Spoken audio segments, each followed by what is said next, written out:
Ingrid, and in this video I will be showing you how to mount an FMX. Now the way that we're going to mount it is the very old school one, something that we don't really do now, because now what we have is the digital, and the digital, it just already has it in place for us, and we don't have to take a longer process to mount these FMX. Now here I have the FMX. So obviously we have the left and the right and the center and the anterior mandibular and the anterior maxillary, and of course mandibular right, mandibular left, and the bite wings as well. Now when it comes to mounting, obviously there is a format to it, and we start off first with the anteriors. Now when doing the anteriors, usually the way you figure out that they are the top ones is, so for the lowers, usually the teeth, as you can see, this is a center one. Usually the teeth on the bottom will always be smaller, because the ones on the top, obviously the front two teeth of ours, and it's for every person, it's going to be a little more bigger, wide expansion, that's what I mean. So this is going to be the bottom. That's how you know it's the bottom.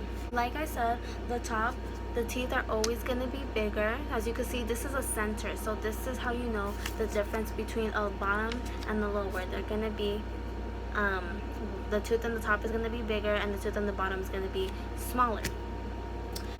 Now doing the side of the teeth, so as you can see right here, this is the left anterior, and the way you figure it out is, for an FMX, the old version, there's always a dot, and the dot would always be in the corner. When it's in this corner, that means it's going to be on the left side, and for the right, it would be on the other side.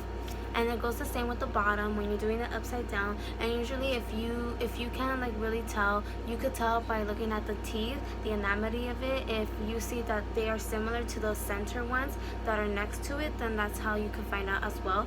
That's a little trick that I figured out on my own. So when it comes to the molars and the premolars, I have here two examples. This is the right mandibular, and this is the right maxillary, but this is a bite wing, of course. This is so I can show you a difference. So when it comes to figuring out which one is the upper arch and the lower arch, usually the upper arch is always going to have more than 3 to 4 roots. It's always going to have it, and you'll see it. It'll look like it's spiking up as if it was a flower that was blooming. That's the only way you could find out, and this will be the closest, as you can see, that it is going to be a maxillary molar or a premolar. Now for the mandibular molars, the only way you could find out that they're the bottom ones is that usually they only contain 2 roots. 2 roots, that's the only time that you're gonna know that they are mandibulars. And so as you start putting it all together, at the end you're gonna end up with this one's mine. As you can see, you're gonna end up with this old school FMX, which is how we used to mount them. And the way we mount them is we put them in a little machine, but that's how it ends up after you mount them all together, when you're trying to figure out which one is the lower, which one's the top, which one's left and right, and which one's the center, and which one's the center left, center right. So that is how you do an FMX.